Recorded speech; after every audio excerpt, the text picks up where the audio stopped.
enter into the covenants through the sacraments, and through sacramentals, to help us to understand the goodness that you're calling us to.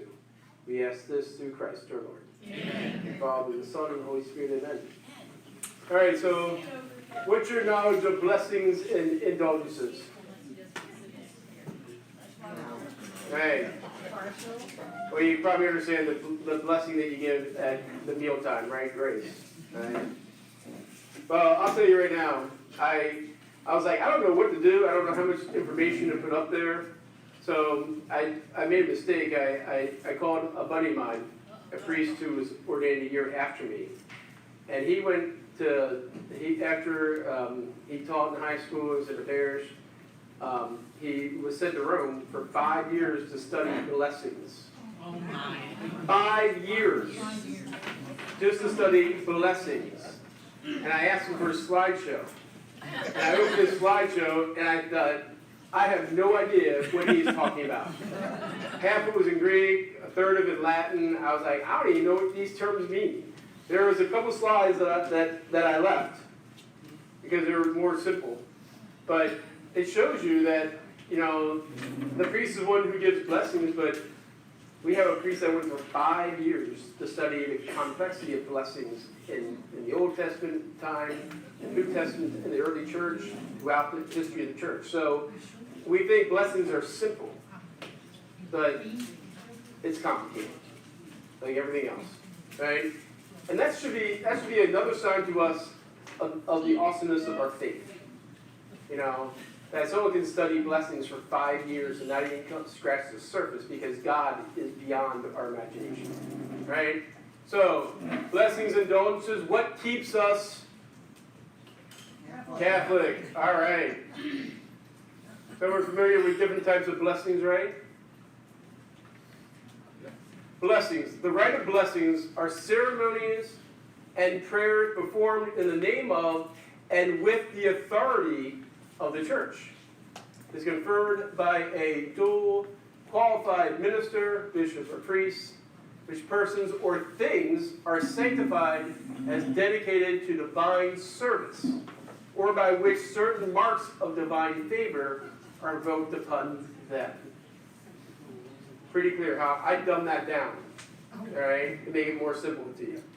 All right, so blessings can be divided basically. I mean, we can talk about all these different types of blessings because sacraments are, in a sense, a blessing. But in this way, we're not referring to the sacraments and blessings. Sacraments are blessings, but it's kind of a different ballgame. It's still a sport, but it's not baseball, it's football, so we're going to stay in the ring. You guys know what I'm talking about. So kind of like the two blessings we're going to be talking about is invocative and constitutive.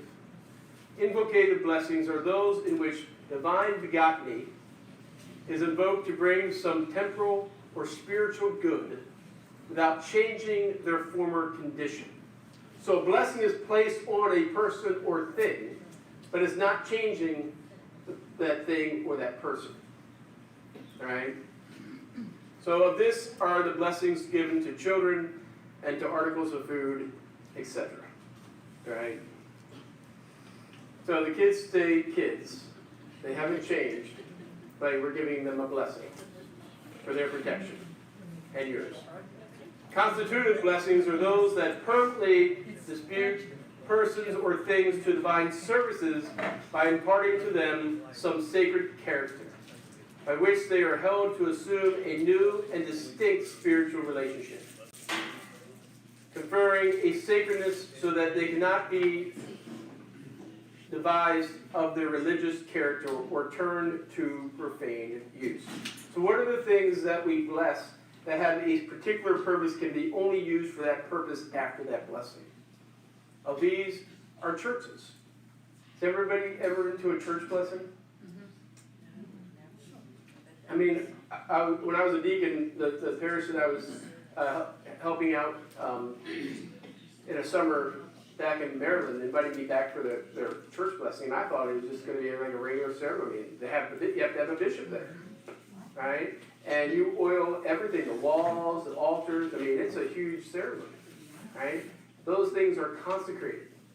That's why when a church closes, there has to be another service to deconsecrate things. Right? This is why, for example, you don't throw away blessed items. You either burn them or bury them, right? Or rip them apart and then bury them, right? Because they are what they are for the use of us to have have a unique relationship with God in some way. There are also chalices. Chalices that are used for consecration have blessings associated with them. Theologians distinguish blessings of immediate sort by which things are rendered special instruments of salvation without at the same time becoming irrevocable sacred. So such blessings are salt and candles. So like an altar or a church might be sacred and it stays sacred, but salt and water, the blessings will decrease over time. Right? They get mixed or something, or they get old. Right? That's why it's important to, if you have blessed items that's been laying around for a while, you want to get a new blessing on it. Right? Efficacy. Blessings are not sacraments, but they are. Remember I said blessings are sacraments, the most powerful blessings we have. Right? But for this course, I'm not focusing on the sacramental realm. They are of not divine institution. They do not confer sanctifying grace. Now what's sanctifying grace? Now I know you guys know what sanctifying grace is because I brought in the homily last week, or maybe 2 weeks ago. Sanctifying grace is the life force of God. We only receive sanctifying graces in the sacraments, particularly baptism, confirmation, ordination. Right? It's the essence of God himself, which changes us. That's why we have a special character at baptism and confirmation and holy orders. It changes us. Right? We go from a creature to a child. Right? We have a mark that is eternal. Right? They are sacramentals, and as such, they held to produce the following special effects. So they do bring grace, though. They bring actual grace, right? Which is a different form of grace than sanctifying grace. But all grace is good. It's just the level, number 10 to 1. Right? Even 1 is awesome. Right? Forgiveness of venial sins. Some blessings forgive venial sins. Remission of temporal punishment. That's pretty good. Health of body and material blessings, and protection from evil spirits. Which is the reason why most people get blessings to ward them off from evil spirits. Sacramentals obtain favors from God through the prayers of the church offered for those who make use of them, and through the devotion they inspire. Unlike people who have to be open to a response of God's graces, objects don't. Objects are just those things that we place a grace on them. We can force a grace on an object. We can't force grace necessarily on a person. The person has to respond. Something will happen, but the use of that grace is dormant unless the person itself responds.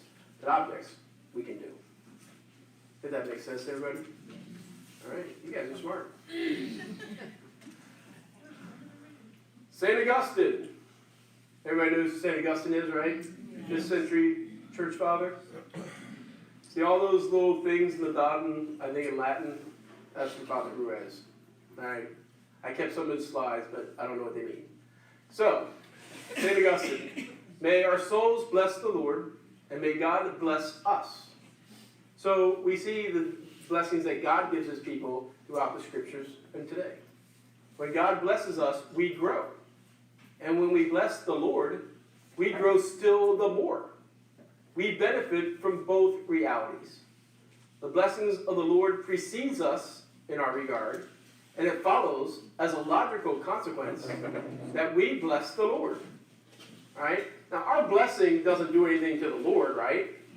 The Lord is unchangeable. But when we receive his blessings, we in turn bless the Lord and give him thanks for the blessings that he gives us. And it's a kind of a spiral thing. We bless the Lord because he gives us grace. then he gives us more grace, and we bless the Lord, and he gives us more grace, and we bless the Lord, you know. So that's how the Christian life is supposed to be. We continue to grow in grace. Scripture foundations. So we go right to the beginning with Genesis, right? The book of blessings. We see Genesis 1, the creation of man. God blessed them, say, be fruitful and multiply. Before that, every time he created something, he said it was what? Good.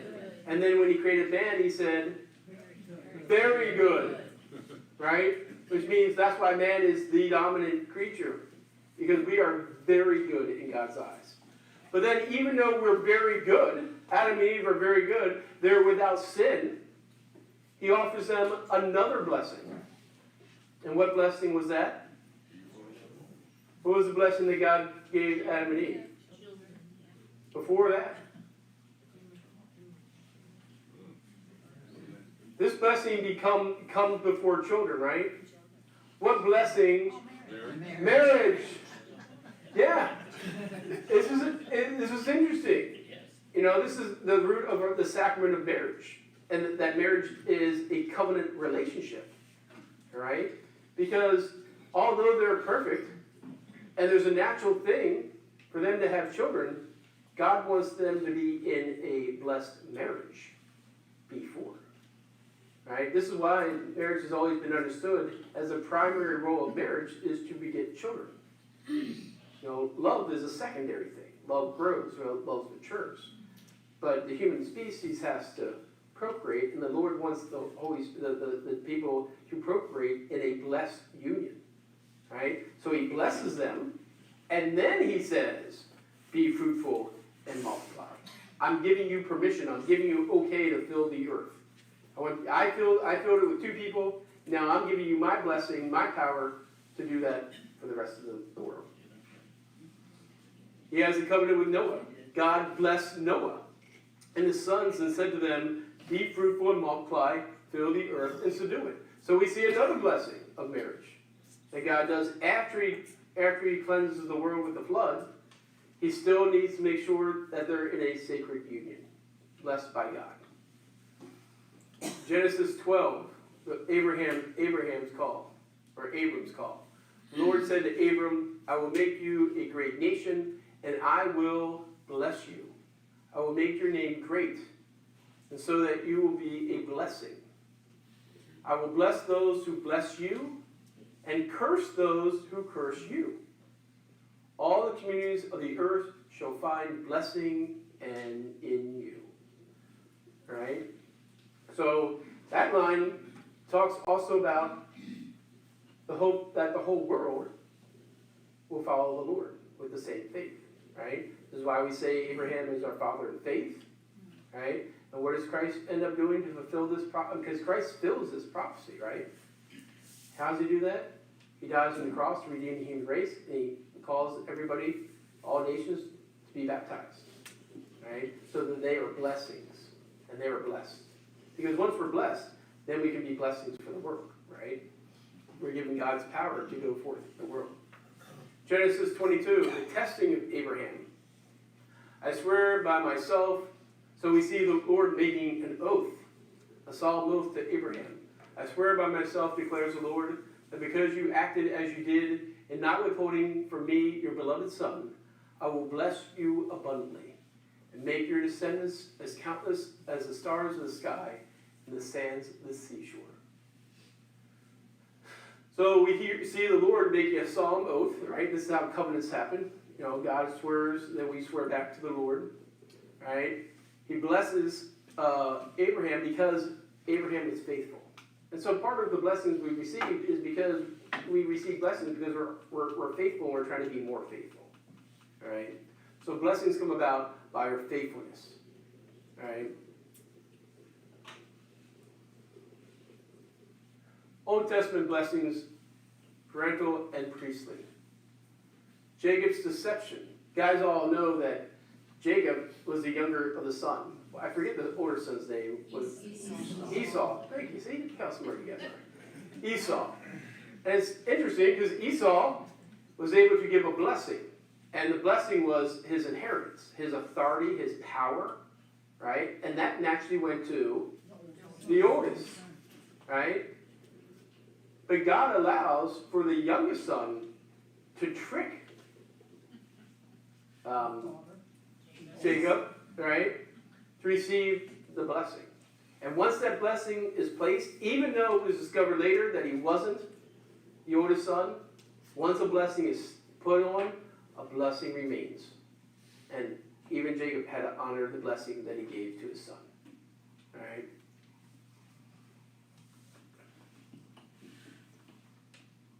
I'm sorry, it was Isaac was the father. And Jacob becomes who? What does Jacob become? Israel, right? So that blessing is for the tribes. Jacob wrestling with the angel. I will not let you go until you bless me. Right? So we see angels have the power to bring forth blessings. Messengers of God. Right? So he had to get some work done before he was able to get this blessing, wasn't he? So blessings don't come easy sometimes. Then Numbers, the priestly blessing of Aaron. Right? Now we see priests during the time of Moses and Aaron, and then he receives a priestly blessing, right, in ordination, right, in order to offer this covenants and blessings. Then Sirach, then Simon, the high priest, came down, lifted his hands over the whole congregation of the sons of Israel to pronounce the blessing of the Lord with his lips, and to the glory in his name. And they bowed down in worship a second time to receive the blessing from the Most High. Now bless the God of all, who in every way does great things, who exalts our days from birth and deals with us according to his mercy. Right? That's kind of what we do when we have those sacred, solemn blessings at the end of Mass, right? We bow our heads. Right? So we see the power of the priestly blessings. First it's the parent blessing, but then because of Israel's distrust and rejection of God at the time of the exile, no longer was there a fatherly blessing. Now it had to be the priests. New Testament examples: the Last Supper, the blessing par excellence,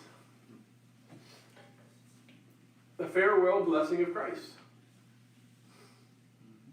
Then he led them out as far as Bethany and lifted his hands. He blessed them. And when he blessed them, he parted from them and was carried up into heaven. And they worshipped him and returned to Jerusalem with great joy and were continually in the temple blessing God. So God blesses them. They go off to the temple and they bless the Lord. So we see this continue, when we receive a blessing, that it should lead us to praise and bless the Lord. And then we see the blessings of the apostles, right? I'm going to give you guys one example of all these things. We'll be here all day. In Acts, Peter looked intently at him, as did John, and said, "Look at us." He paid attention to them, expecting to receive something from them. He wanted money. But Peter said, "I have neither silver nor gold, but what I do have, I give you. In the name of Jesus Christ, the Nazarene, rise and walk." And Peter took him up by the right hand and raised him up, and immediately his feet and ankle grew strong. So, you see the power of the apostles giving forth blessings to bring the healings that Christ himself used to do. All right, sacramentals. We all know what sacramentals are, right? All right, good. If not, you'll learn it through the slides, I think. Sacramentals in the early church. So how did the church deal with blessings? All right? The adoption of this rite by Jesus and his followers endured its adoption at the very early stages in church history. Blessings, in the sense in which they are being considered, are entirely of ecclesial institution. The church has confined their administration to those in sacerdotal orders, priests ordained that whatever they bless may be blessed, and whatever they consecrate should be consecrated. The only case in which one inferior to a priest may bless is when a deacon blesses a candle on Holy Saturday, acting as a deputy and employing incense are already blessed by the celebrant.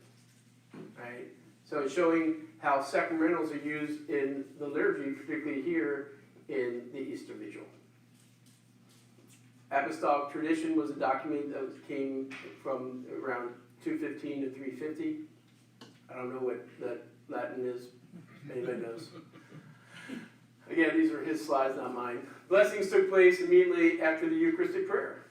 As you give this oil, O God, sanctify the health of those who use it and receive it, and from whence you have anointed kings, priests, and prophets. So may this oil not only afford strength to all who taste it, but also health to those who use it. Now, where is a perfect example that we do exactly this today? Confirmation.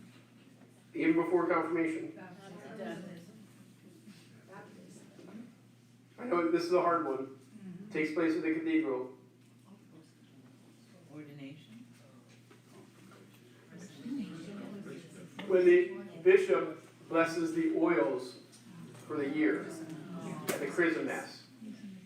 So all the oils that are used, the chrism for catechumens, the chrism for anointing the sick, and the sacred chrism, is all blessed by a bishop, all the bishops at the Chrism Mass. And they're given to the parishes after that. So all the oils, sacred oils, are always consecrated by a bishop, not a priest. And that takes place in a yearly ceremony. So there's a lot of oils being blessed, right? But it takes place right there, right after immediately after the Eucharistic prayer, right? The custom of using blessed water mixed with salt for purification of Christian homes from evil influences, and of the mixing water with the sacramental wine, are attributed to Pope Alexander I, our sixth pope. So you can see very early on how the blessings of sacramentals like salt and water were done, only a generation after the apostles. Alexander plays an important part in the early development of the Church of Rome regarding liturgical and administrative traditions. Yes? Father, what kind of oil is that? Is it olive oil, or do you know? We had this discussion, I think, because I was asking Father John. Usually it's olive oil is the standard, but I think you can get by with vegetable oil or things like that. I don't think you can get away with like crude oil. Like, if I go to school for 5 years, I can give you a better answer.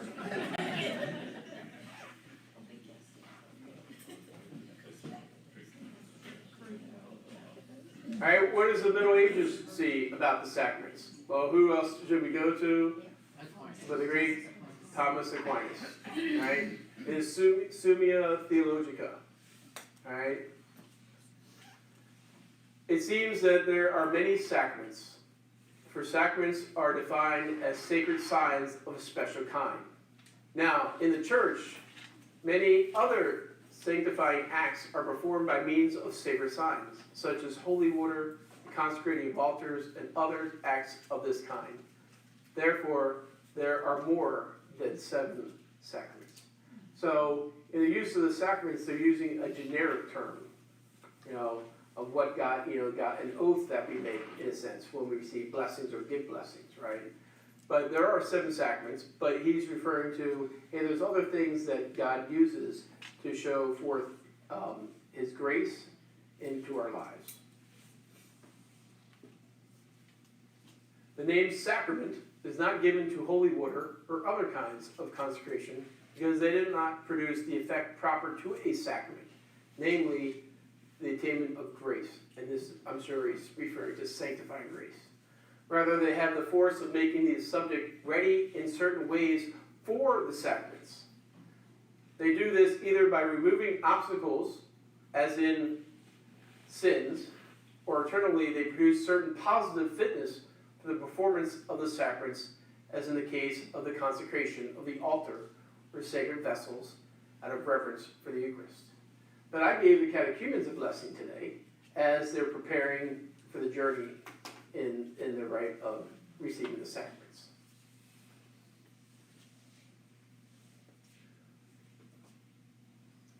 Liturgical law blessings.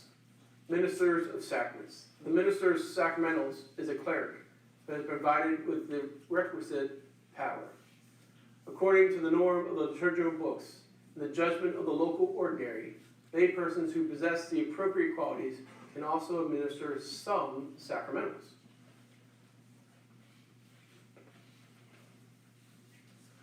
Blessings are designed primarily for Catholics, but may likewise be given to catechumens, which we did today. Moreover, unless the Church expressly forbids, they may be imparted to non-Catholics to assist them in obtaining the light of faith, or together with it, bodily health. And I put the example one that we just did last week, which is ashes. One does not have to be a Catholic in order to receive the blessings of ashes. Reserved blessings. There are certain blessings that have a particular significance and importance in the life of the ecclesial community. For example, the blessing of a crucifix or an image that is to be offered for public veneration, the blessing of bells, an organ, church doors, the erection of stations of the cross. Such blessings should by right be carried out by the bishop or by the priest who is the rector of the church. So I have a bunch of different blessing books, like this one. It's a 3-volume. This is one of 3, right? And it has many reserved blessings in there that only a bishop can do, or a bishop giving a priest permission to do, right? There's like a blessing that only the Pope can do. What's that called? The papal blessing, right? Even Archbishop Sturr can't do a papal blessing, right? So they're reserved.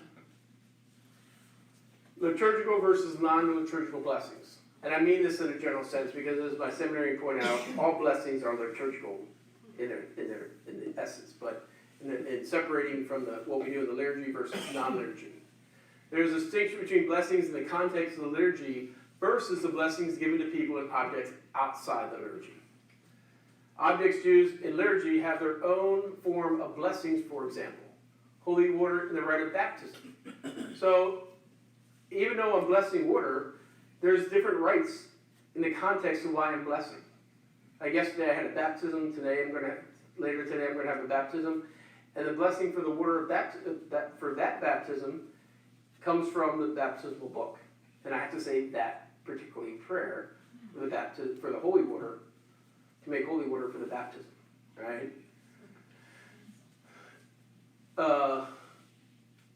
And at Mass, like in the Easter Vigil when we do, or in the Easter Vigil, but during Lent when we do the sprinkling rite, there's a blessing in the Missal that is for the blessing within the context of Mass. And then outside the context of Mass, there's another blessing, right? I didn't go to 5 years, but I still got basics. Religious objects in the context of Mass have their own form of blessings in the Missal, while other objects used for liturgy have other forms. The Church provides ritual books for blessings outside the liturgy. Blessings of objects and people in the context of liturgy, especially the Mass, can only be done by a priest. And when the Eucharist is exposed, even a priest is not to give a blessing. Hence, no blessings during communion rite or benediction. So why is that? Because who's the high priest? Jesus Christ. When Jesus Christ is exposed, the priest doesn't give a blessing. That's why if anybody's been to benediction, when you receive a blessing, what do I have to do before I do the blessing? I have to put the funeral veil on.